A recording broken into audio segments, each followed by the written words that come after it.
बिस्मिल्लाहिर्रहमानिर्रहीम। लाखों करोड़ों दुरूदो सलाम मोहम्मद मुस्तफ़ा सल्लल्लाहु अलैहि वसल्लम और आले मोहम्मद पर। मैं हूँ उमर दराज गोंदल। आप जानते हैं कि कश्मीर के हवाले से बहुत सारी खबरें और लोग उसके बारे में मालूमात देना चाहते थे, लेकिन बदकिस्मती से पाकिस्तान के मीडिया के अंदर ब्लैकआउट है और हमारे यहाँ ये होता है कि बस बात ना करो। अफसोसनाक एक वाक़या आज फौज से मुतालिक पेश आया। पाक फौज का MI-17 जो हेलीकॉप्टर है वो टेक ऑफ के दौरान आज क्रैश कर गया।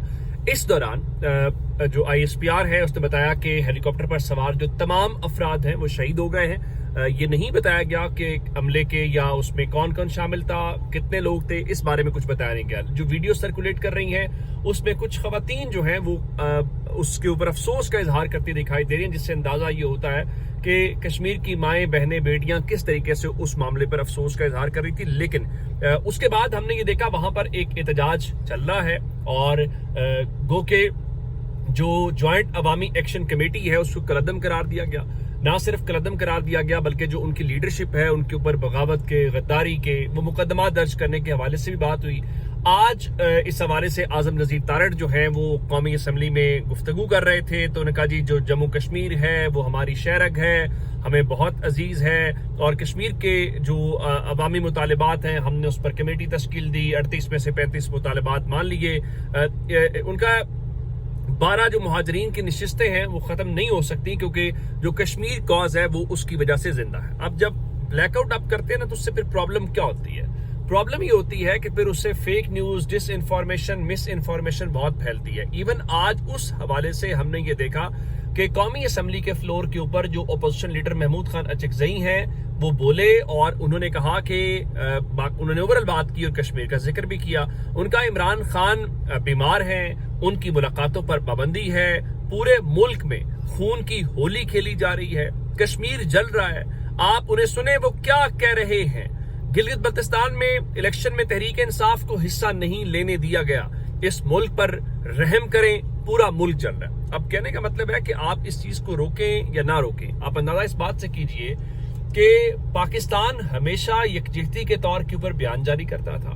मीर वाइस उमर फारूक साहब जिनको आप जानते हैं कि इंडिया की हुकूमत नजरबंद कर देती है, उनको जुमा पढ़ाने की इजाजत नहीं दी जाती, जो कुछ है, आज उन्होंने बाज़ाब्ता इस जो भी मामला यहाँ पे चल रहा है तो उन्होंने लाइन ऑफ कंट्रोल का लफ्ज इस्तेमाल किया, तो उन्होंने बाज़ाब्ता उसके ऊपर बयान जारी किया और मैंने इसके ऊपर कहा भी कहा चलें किसी की ना सुने, मीर वाइस उमर फारूक साहब की सुन लें। आप बाकी तो सबको, हमारे बहुत सारे जो सहाफती दोस्त हैं उन्होंने भी माशाल्लाह से, मैं कल ये कह रहा था कि इतना एकतरफा प्रोपेगेंडा ना करवाएं कि जब मीडिया फिर सच बताए लोग उसका भी यकीन ना करें। हमारे बहुत सारे दोस्तों ने आगाज ही यहाँ से किया, रॉ के एजेंट्स, इंडिया के एजेंट्स। तो मैंने अर्ज किया कि जो पाकिस्तान के परचम में लिपट कर जो कश्मीरी वो जिस तरफ भी हों वो दफन होना चाहते हैं और जो कहते हैं कि पाकिस्तान हमारा है और हम पाकिस्तानी हैं और पाकिस्तान जिंदाबाद के नारे इंडिया के सामने भी लगाते हैं, तो वो कैसे मोदी के यार हो सकते हैं, वो कैसे इंडियन एजेंट हो सकते हैं। खैर, ये सारी बातें करने का मकसद ये है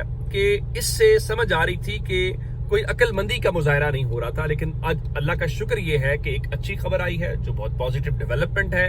ये काम पहले हो जाना चाहिए था। शब्बीर डार उन्होंने आज इस हवाले से लिखा कि जराए के मुताबिक अवामी एक्शन कमेटी और आजाद कश्मीर हुकूमत ने मुज़ाकरात की बहाली पर इत्तेफाक कर लिया है।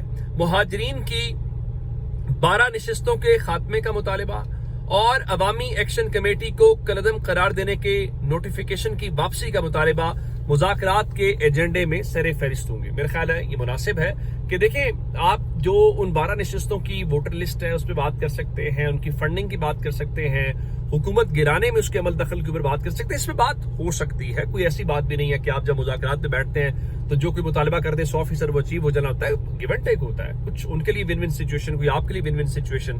तो उसी तरह से कलअदम करार देना ये एक जल्दबाजी में किया गया फैसला था। इवन पीपल्स पार्टी उसको ओन नहीं कर रही थी, वो कह रही थी जी इंतजामी फैसला है, जी पीपल्स पार्टी का सियासी फैसला नहीं है। लेकिन चलिए, जिस तरह से भी हुआ, क्योंकि हमने ये देखा कि एक तो वजीर आजम साहब को फुर्सत नहीं थी, वो इस्लामाबाद से निकलते और वो वापस जाते। राठौर साहब जो है उन्होंने डेरे इस्लामाबाद में डाले हुए हैं। भाई, आपके घर के अंदर एक क्राइसिस है, आप वहां पर जाएं, कम से कम चले, आप कोई डंडा लेके तो नहीं निकलेंगे, लेकिन ये तासुर तो आए कि आप संजीदा हैं और आप इस मसले का हल चाहते हैं। लेकिन चले, उन्होंने जो एक इंटरव्यू दिया उसमें उन्होंने उनसे बात की, ख्वाहिश का इजहार किया और कहा कि हम बात करना चाहते हैं। फिर सवाल यही था کہ جب آپ ان کو کلعدم قرار دیں، جب آپ ڈنڈا پروگرام چلائیں، تو پھر کوئی کیسے یقین کرے گا کہ آپ سنجیدہ ہیں اور آپ واقعی مذاکرات کرنا چاہتے ہیں؟ لیکن چلیے، اگر آپ اس کے اوپر آپ اتفاق رائے ہو گیا ہے تو یہ ایک اچھی بات ہے۔ اب آگے چلتے ہیں۔ اگلی بات یہ ہے کہ عمران خان جیل میں بند ہیں، عمران خان سے ان کی پارٹی کی ملاقات نہیں ہونے دی جا رہی، عمران خان کی پارٹی کہتی ہے کہ ملنے دیں گے، بجٹ پھر پاس ہوگا۔ پھر آج سہیل آفریدی ملاقات کرتے ہیں شہباز شریف سے، اور اسی دوران بیرسٹر گوہر آج قومی اسمبلی میں کہتے ہیں جی عمران خان کے ساتھ جو فوری ملاقات کی رولنگ دی جائے۔ بھائی رولنگ کوئی کیا امپورٹنٹ ہے؟ جس ملک کے اندر عدالتوں کے فیصلوں کی بات نہ سنی جائے اور عدالت کا فیصلہ آپ کے ہاتھ کے اندر ہو اور آپ جائیں اور آپ کی ملاقات نہ ہو، تو وہاں رولنگ کیا کرے گی؟ یہی اسپیکر تھے نا، یہی اسمبلی تھی۔ کیا اسمبلی کے احاطے سے ایم این ایس کو اٹھا کر نہیں لے گئے تھے؟ جناب ایاز صادق صاحب نے کیا کر لیا تھا؟ کچھ بھی نہیں کر لیا تھا، اور وہ کچھ کر بھی نہیں سکتے، اور آئندہ بھی آپ کچھ نہیں کر پائیں گے۔ خیر، اب یہ ساری بات کہنے کا مطلب یہ ہوا کہ سہیل آفریدی آج جو شہباز شریف سے ملے، اور خاص کر حکومت تو ظاہر اس موقع کے انتظار کے اندر تھی نا، تو آج اگر آپ وہ فوٹیج دیکھیں جو قومی اقتصادی کونسل اجلاس کی ہے، اور وہ ان کی کانسٹیٹیوشنل رسپانسبلٹی ہے، اور ہوا کیا کہ اس کے جو فریم یا جس کو ہم ویڈیو کے اندر شارٹس کہتے ہیں وہ بڑے زبردست تھے۔ جو پہلا تھا وہ وہی تھا جس میں سہیل آفریدی اور شہباز شریف جو ہے وہ انٹریکٹ کرتے ہوئے دکھائی دیے۔ تو تاثر یہ تھا کہ آپ باہر بہت نعرے لگاتے ہیں، آپ کہتے ہیں جی ہم یہ کر دیں گے، ہم وہ کر دیں گے، لیکن جہاں آپ کو موقع ملا تو آپ ہنستے کھیلتے ہوئے ان سے ملے۔ اچھا، اب اس کے اوپر کیا ہوا کہ آج مشتاق غنی میرے شو میں گیسٹ تھے، اور ان سے یہی سوال ہوا کہ آپ جو سہیل آفریدی حکومت کے خلاف ایک طرح سے بغاوت کہہ لیجیے، وہ کہتے ہیں جی نہیں ہم ناراض نہیں ہیں، ہم گورنمنٹ نہیں گرنے دیں گے، اس قسم کی باتیں ہوتی رہیں۔ تو انہوں نے بھی کہا کہ اگر یہ اپوزیشن سے ملیں گے تو اس پر سہیل آفریدی کے اوپر کمپنی کی چھاپ لگ جائے گی۔ کمپنی سے مراد ان کی اسٹیبلشمنٹ ہے۔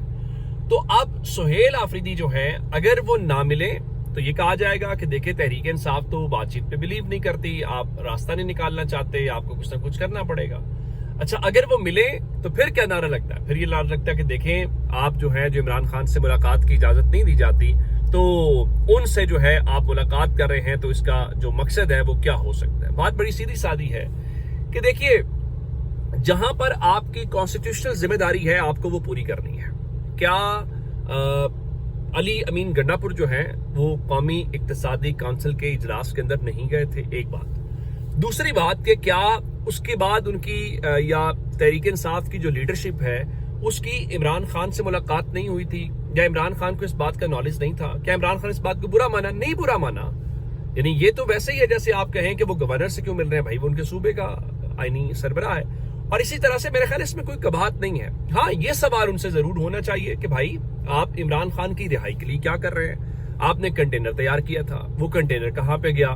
آپ نے رہائی فورس بنانے کی بات کی تھی، آپ نے وہ کہاں پہ گئی؟ پھر آپ یہ کہتے ہیں جی ہماری بات چیت ہو رہی ہے، ہمارے مذاکرات ہو رہے ہیں، بالکل ہو رہے ہوں گے، اس کے نتیجے میں آپ نے ابھی تک حاصل کیا کیا ہے؟ یا پھر ان سے یہ سوال ہونا چاہیے جب آپ قومی اقتصادی کونسل میں گئے ہیں تو آپ نے وہاں پہ کنسیڈ کیا ہے؟ خیبر پختونخوا کے لیے آپ نے کچھ حاصل کیا یا خیبر پختونخوا کے حصے کا دے کر آئے؟ یہ ڈیبیٹ جینوئن ہے، ہیلدی ڈیبیٹ ہے، اس میں بات ہونی چاہیے، لیکن ہر چیز کا ہوا بنا لینا، یا تو پھر ایک آپ سسٹم سے نکل جائیں، پھر تو سمجھ آتی ہے۔ اگر آپ نے سسٹم کے اندر رہنا ہے، آپ کو پسند ہو آپ کو نہ پسند ہو، لیکن کچھ چیزیں آپ کو جو ہے وہ ہوں گی بھی اور کرنی بھی پڑیں گی۔ تو یہ اب تک کی اپڈیٹس ہیں۔ اگر آپ نے ابھی تک چینل سبسکرائب نہیں کیا کر لیجیے، اپنا بہت سارا خیال رکھیے گا۔ خدا حافظ۔